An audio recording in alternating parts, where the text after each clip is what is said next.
Sveiki, esu humanitarinių mokslų daktaras Andrius Martinkus ir tęsime mūsų pamąstymus apie kintantį pasaulį ir apie lietuvių tautos, Lietuvos valstybės likimą šitame kintančiame pasaulyje. Dėkoju už jūsų rėmimą, dėkoju už jūsų komentarus, už jūsų patiktukus, už tai, kad prenumeruojate. Ir kągi, šiandien pakalbėsime apie prezidento rinkimų rezultatus. Dabar visi, kas netingi komentuoja, tai aš irgi įkišiu savo trigrašį. Turbūt daugelį normalių žmonių prezidento rinkimų rezultatai daugiau arba mažiau nuvylė. Ir aš irgi buvau vienas iš jų.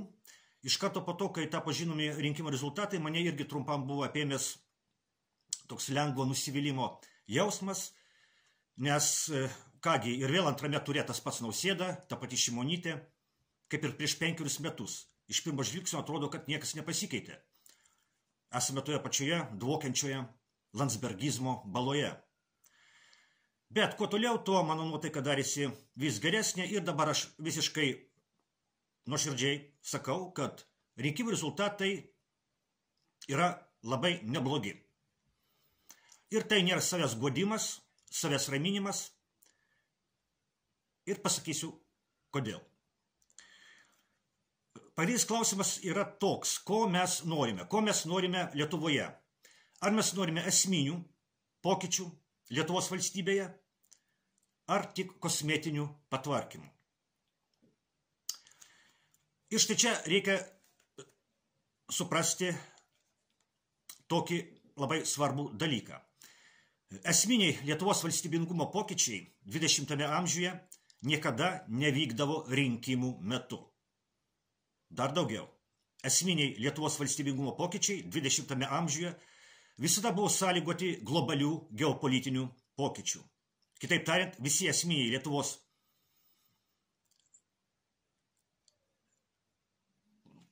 valstybingumo pokyčiai vyko globalių pasaulio pertvarkų metu. Na, galbūt vienintelis reikšmingas Lietuvos valstybingumo pokytis, kuris įvyko iš vidaus, tai buvo 1926 metų gruodžio 17 dienos valstybinis perversmas, kai buvo nušalintas demokratiškai išrinktas prezidentas Kazys Grinius ir prasidėjo Lietuvos valstybės transformacija nuo demokratijos į Antano Smetonos vadovaujamą autokratiją. Bet čia yra tokia išimtis. Visos kitos esminės Lietuvos valstybingumo transformacijos 20 amžiuje vyko globalių geopolitinių pokyčių metu. Taigi 1918 metai, vykstant Pirmajam pasauliniam karui, atkuriama Lietuvos valstybė. Mes tai minime kasmet vasario 16 dieną.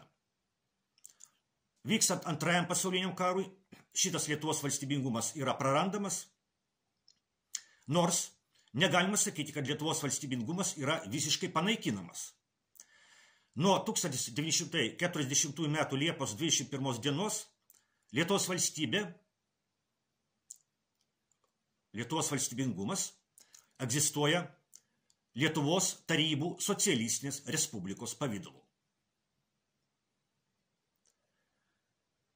Ką besakytų landsbergistinė propaganda, Lietuvos tarybų socialistinė respublika tai irgi buvo Lietuvos valstybingumo forma.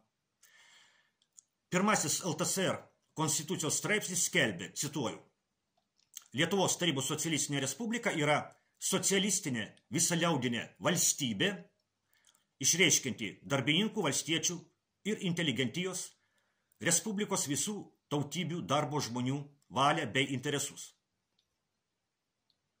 Citatos pabaiga. Taip, LTSR nebuvo nepriklausoma valstybė, tai buvo okupuota valstybė, bet tai buvo valstybė. Nepaisant, ką čia bešnekėtų liberalistinė, landsbergistinė propaganda ir prasidavę istorikai. Todėl kasmet kovo 11 dieną mes švenčiame ne Lietuvos valstybės atkūrimą, o Lietuvos nepriklausomybės atkūrimą. 1990 m. kovo 11 d. LTSR aukščiausioji taryba paskelbė Lietuvos nepriklausomybės atkūrimą. Ir tai vėlgi atsitiko vykstant globaliems geopolitiniams pokyčiams. Baigėsi vadinamasis šaltasis karas, kuriame vakarai, vadovaujami Jungtinių Amerikos valstijų, nugalėjo Tarybų socialistinių respublikų sąjungą. Ir dėka šito geopolitinio globalaus pokyčio tapo įmanomas Lietuvos nepriklausomybės atkūrimas. Taigi, 3 esminės Lietuvos valstybingumo transformacijos 20 amžiuje, visos jos vyko globalių geopolitinių pokyčių sūkuryje. Pirmasis pasaulinis karas, antrasis pasaulinis karas, galiausiai šaltasis karas.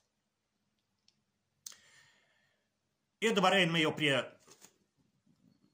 pagrindinio dalyko, kodėlgi aš sakau, kad prezidento rinkimų rezultatai yra geri. Todėl, kad šituose rinkimuose dalyvavo ir visai neblogai pasirodė kandidatas, kuris adekvačiai reaguoja į dabar vykstančius globalius geopolitinius pokyčius.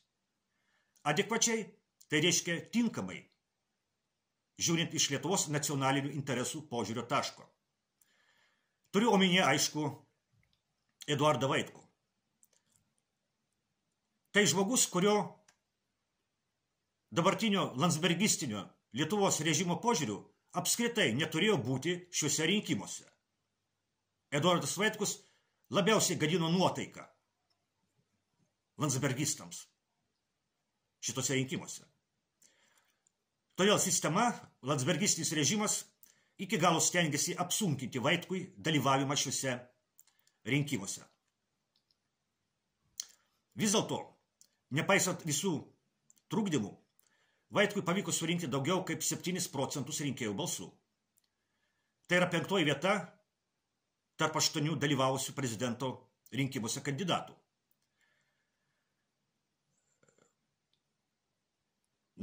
O Vilniuje ir Klaipėdoje Vaitkus užėmė net 4 vietą. Šalčininkuose ir Visagine, kaip žinome, Vaitkus apskritai užėmė 1 vietą, bet Šalčininkų ir Visagino balsai sudaro mažiau negu 10 procentų balsų, nuo tų balsų, kurios gavo Vaitkus visoje Lietuvoje. Dar kartą pabrėžkime, kad 20 amžiuje visos esminės Lietuvos valstybingumo transformacijos vyko ne dėl vidaus politinės kovos, o dėl globalių geopolitinių pokyčių. Ir būtent tokių pokyčių, tokių globalių pokyčių metu mes dabar gyvename. Europoje, Ukrainoje vykstantis karas yra tų pokyčių dalis. Lietuvos režimo propaganda stengiasi įtikinti žmonės, kad Lietuvos valstybingumas neįmanomas be Jungtinių Amerikos valstijų globalios hegemonijos arba pasaulinio viešpatavimo. Lietuvos propaganda, Lietuvos landsbergistinio režimo propaganda teigia, kad jeigu ne Amerika, tai čia rytoj ateis Rusija, visko okupuos, visus užmuš arba ištrems į Sibirą, uždraus lietuvių kalbą, priveš visokių totorių ir kitokių žmonių.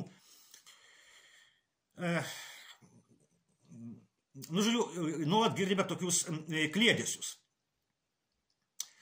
Todėl, anot Lietuvos režimo propagandos, reikia daryti viską, kad Jungtinių Amerikos valstijų pasaulinė hegemonija, pasaulinis viešpatavimas išliktų. Todėl būtina nugalėti Rusiją Ukrainos mūšio lauke, kur Amerika ir visi jos vasalai vakarų kariauja su Rusija. Su Rusija, kuri metė iššūkį pasauliniai Jungtinių Amerikos valstijų hegemonijai. Deja, nemaža dalis Lietuvos žmonių yra paveikti šios landsbergistinio režimo propagandos. Todėl ir rinkimo rezultatai yra tokie, kokie yra, todėl Eduardo Vaitkaus mintis, daugam, netgi geriems žmonėms, bet daugam pasirodė, švelniai tariant, neįprastos. Tai neįprastos, jeigu pasakyti švelniai, o jeigu pasakyti nešvelniai, jeigu pasakyti taip, kaip yra, tai už tokias mintis, kurias dėsto Eduardas Vaitkus, už tokias mintis politikoje netgi žudoma. Ir Vaitkus jau buvo sulaukęs grasinimo nužudyti. Bet policija dėja į tai nereagavo, o derėtų. Nes visai prieš kelias dienas, turbūt visi žinome, kad buvo pasikėsinta į Slovakijos ministrą pirmininką Robertą Fico, dabar jis yra sunkiai sužeistas, bet tikėsimės, kad išgyvens. O Roberto Fico pažiūros ir dėl karo Ukrainoje, ir dėl ES, ir dėl NATO buvo panašios, yra panašios į Eduardo Vaitkaus pažiūros. Vis dėlto nepritariu tai nuomonei, kad rinkimų rezultatai rodo, jog dauguma Lietuvos žmonių yra už karą arba yra aršus rusofobai. Yra tokia nuomonė, mano gerbiamas blogeris Vygantas Kelertas neseniai išdėstė tokią nuomonę, bet čia aš drįsiu nesutikti su Vygandu. Tai balsai už Šimonytę, tai yra vienareikšmiškai karo partijos Lietuvoje balsai. Globalistų karo partijos Lietuvoje balsai.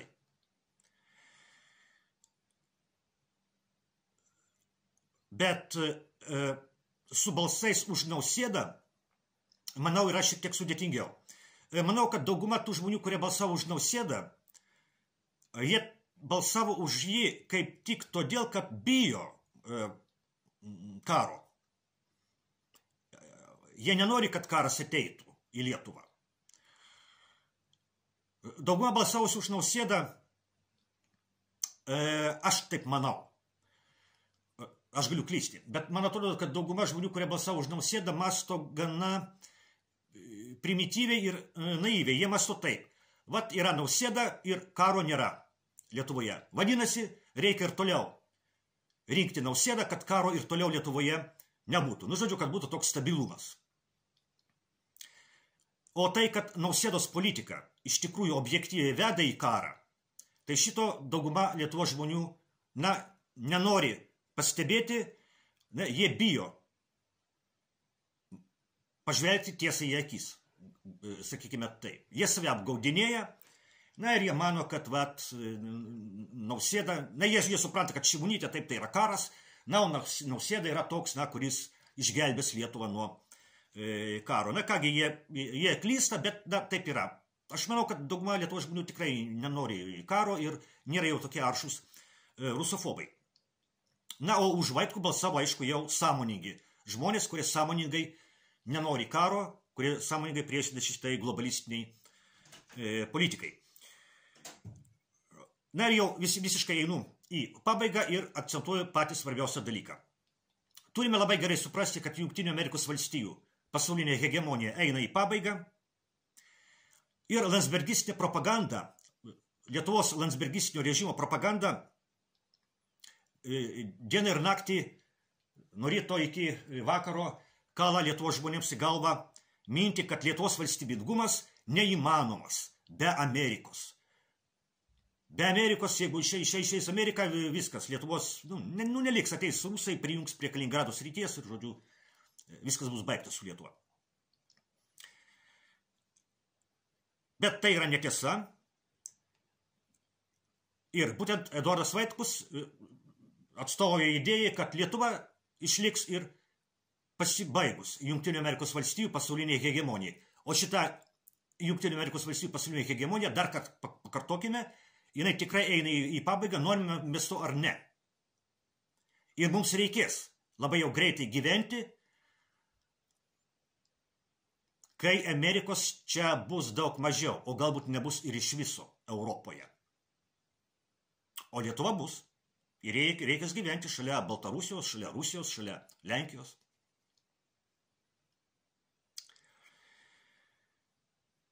Na ir todėl Landsbergių režimas taip nekenčia Rusijos. Kadangi Rusija meta iššūkį šitai pasauliniai tvarkai, vienpoliai pasaulio tvarkai ir